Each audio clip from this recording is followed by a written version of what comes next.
Magandang araw mga kababayan, ang inyong Tactical Operation Wing West mula sa pangunguna ng Office of the Directorate for Civil Military Operations ay nakapagsagawa ng 72 aktibidad para sa buwan ng Mayo.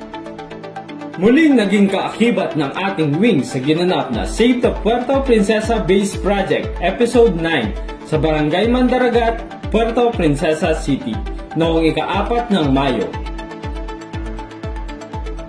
Nagsagawa ang ating wing ng pamamahagi ng aral kits para sa mag-aaral ng Superstar Child Development Center, Barangay Punda Bunha, Rizal, Palawan, noong ika-8 ng Mayo.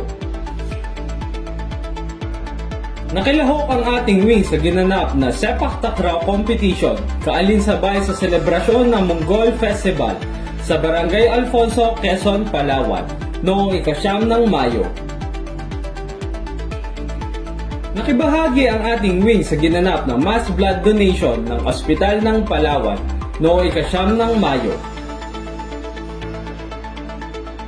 Nagpaunlak ang ating wing kasama ang inyong Air Sentinel Band ng mga tugtugin at awitin para sa 73rd Founding Anniversary ng Bayan ng Quezon, lalawigan ng Palawan, noong ika-10 ng Mayo.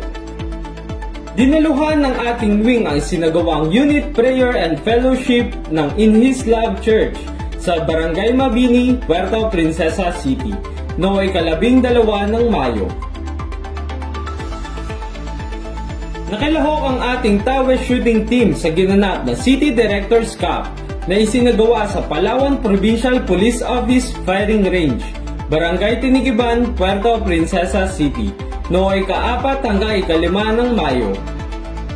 Nilahukan ng ating wing ang ginanap na 45th National Milo Marathon sa Balayong People's Park, Barangay Tinigiban, Puerto Princesa City, noong ika-12 ng Mayo. Alam nyo ba na ang napakaganda at malaparaisong Lawak Island ay nagsisilbing sanktuaryo para sa 4,300 uri ng migratory birds? Ang mga migratory birds na ito ay nakatutulong sa pagpapalaganap ng biodiversity at pagpapanatili ng balanse sa ating ecosystem. Isa rin itong indikasyon sa kalusugan at yaman ng ating kapaligiran. Kaya lagi niyong tatandaan na ang yaman ng West Philippine Sea, atin ito. Kaysa ka ba? Tara na!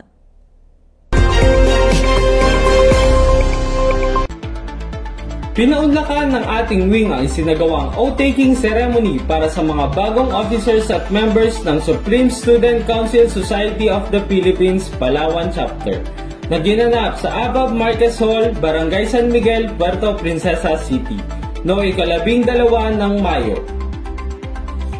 Pinaunlakan ng ating wing kasama ang Tawes Marching Band sa isinagawang 5th Joint Tactical Inspection ng SM City, Puerto Princesa, na ginanap sa parking area sa nasabing establishmento noong ika-30 ng Mayo.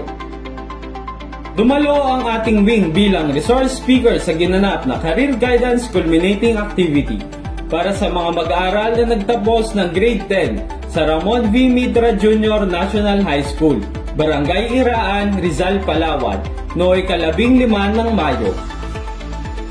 Muling nagpaunlak ang ating wing kasama ang inyong Tawes Marching Band sa isinagawang Regional Annual Administrative and Tactical Inspection para sa taon ng 2023-2024 ng Western Philippines University Main Campus sa Aborlan, Palawan, noong ika-23 ng Mayo. Nagsagawa ang ating wing ng distribution of leaflets ukol sa ICLIP, distribution of object merchandise, at preventing and countering radicalization and violent extremism, at barangay visitation sa ginanap na Peace and Development Forum sa mga sumusunod na barangay at paaralan para sa buwan ng Mayo.